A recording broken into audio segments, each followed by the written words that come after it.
ভালো লাগে না। তুমি বুঝতে পারছো না, আমার খুব ভয় করছে। মা কাকে ঘরের বউ করে আনবে, সে আমার মাথার উপর উঠে নৃত্য করবে। এমনিতেই শাশুড়ির বাকি, তার উপর আবার বড় যা। আমার না কপালটাই খারাপ। কবে দেবল বিয়ে করবে, কবে তার বউ আসবে, তবে গিয়ে সংসারে আমি কারোর উপর হুকুম চালাতে পারবো। বলছি কি, বড়দা নিশ্চয়ই জানবে, বলো? মা নিশ্চয়ই ফোন টোন করে দিয়েছে না? আমি যাই, বড়দাকে কি জিজ্ঞেস করি?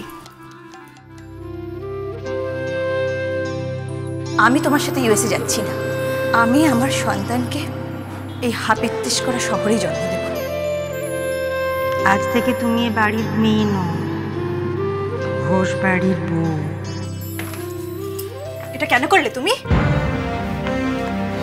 তোমার দাদা ভাইয়ের কথা মেনে নিলে কেন? না মানে বৌদি, ওই কি হলো? কি দাদা ভাই তো ঠিকই বলেছে, আমার বিয়েটা তো দাদা ভাইয়েরই দায়। কি বলছো কি তুমি? আজ নয় তো কাল দাদা ভাইকেই দিতে হবে, তাহলে আজই বা নয় কেন? শশী, বৌদি তুমি চিন্তা করো না, আমি ভালো থাকবো। দাদা ভাই তো বলেছে ছেলেটা খুব ভালো, আইআইটি আইআইএম টপার। আর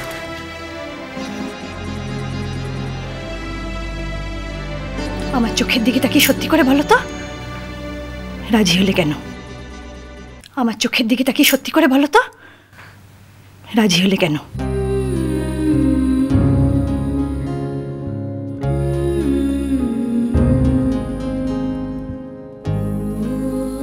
নিজের স্বপ্নের কথা ভাবতে ভাবতে অন্য কোনো দিকে তাকাচ্ছিলাম না। হঠাৎ তাকিয়ে দেখি তোমার আর দাদা ভাইয়ের জীবনে একটা ছোট্ট মানুষ আসতে চলেছে। তার স্বপ্নগুলো তৈরি করে দেওয়া আমাদের কাজ। সে যখন চোখ মিলেই পৃথিবীর আলো দেখবে, তার বাবা তার কাছে থাকবে না, সেটা হয় নাকি? শশী, তুমি আমার জন্য নিজের স্বপ্ন, নিজের জীবন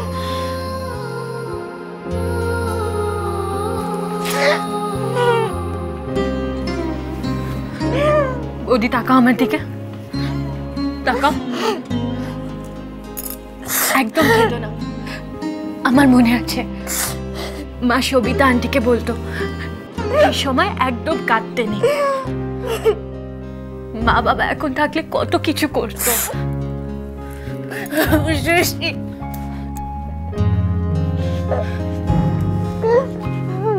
তুমি বসো, আমি এক্ষুনি আসছি। বসো।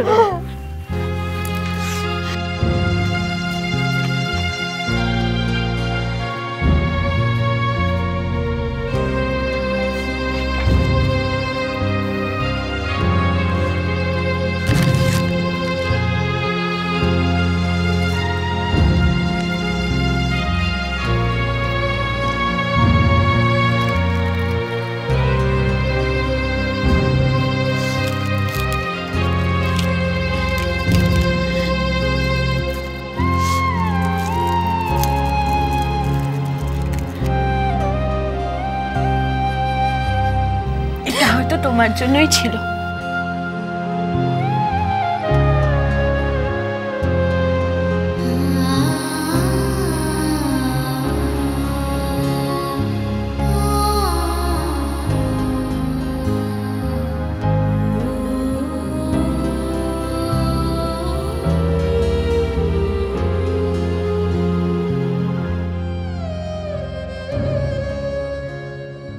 এটা বাবার দেওয়া আমাকে আমার ফেভারিট গিফট।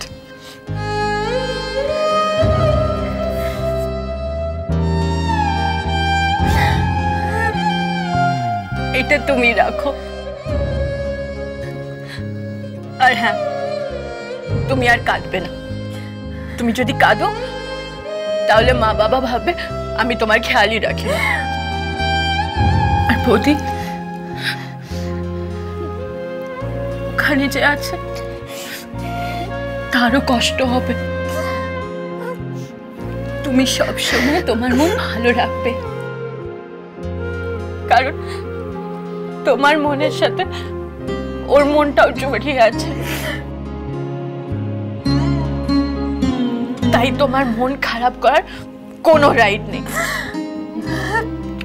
এবার বৌদি প্রমিস করো তুমি আর কাঁদবে না, প্রমিস করো।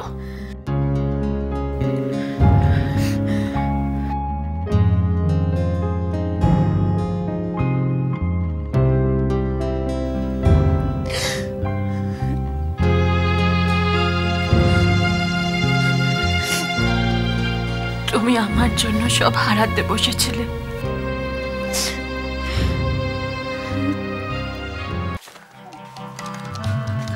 বদ্দা ভালো খবর এসে গেছে। ভালো খবর? ও মা, আপনি আমার থেকেও লুকোচ্ছেন? মানে মানিসে ফোন করে বলে দিয়েছে যে পাকা কথা হয়ে গেছে, নয়তো এসব। হ্যাঁ, এ তো অর্ডারের মিষ্টি। ও, তার মানে এখনো ভালো খবর আসেনি? মা কিচ্ছু জানায়নি? কই না তো।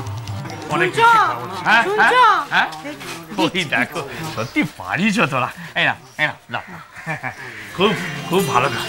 এই যে বাবা ঋষি, তোর বিয়েটা পাকা করে এলো। তোর জ্বালা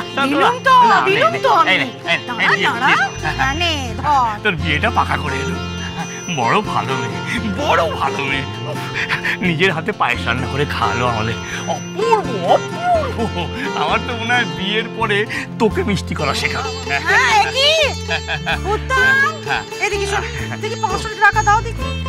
দেখো দেখি কত আছে। এই 500 টাকা নিয়ে আজ ওদের সবাইকে খাইয়ে দে দেখি। যাও যাও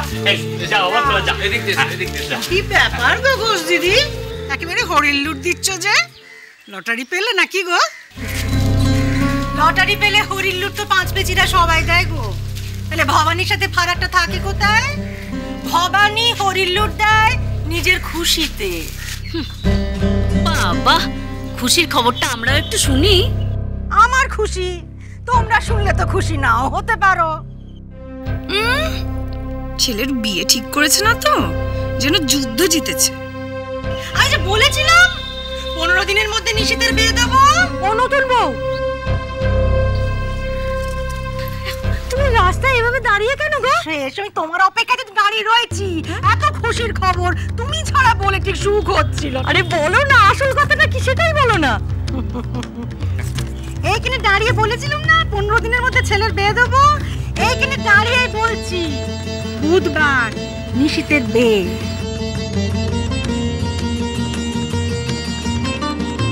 আমার ছেলের বিয়ের চিন্তায় তো অনেকের ঘুম ছুটেছিল। তারা আজ একটু বেশি করে ঘুমিয়ে নিও।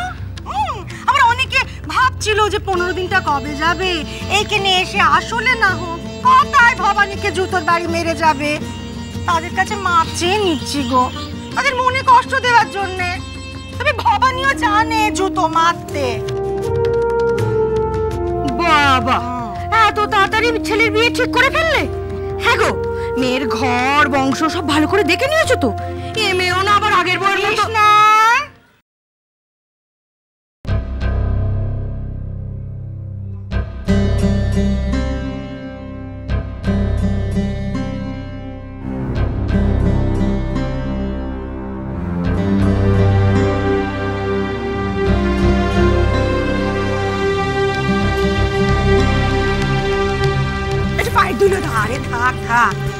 সবাইকে বলে দে দেখি কেমন বাড়ির মেয়ে আমি বউ করে আনছি। কি আর বলার কি আছে গো, তোমরা সবাই না নিজেদের একটু সামনে রাখো, বুঝলে? সামনে রাখো, যখন আসবে বউ তখন দেখো। সামনের বুধবার এই গোটা গলি সাজবে আর নিশিতের বেশ সাজে। সবাই এসো, দাঁড়িয়ে দেখো।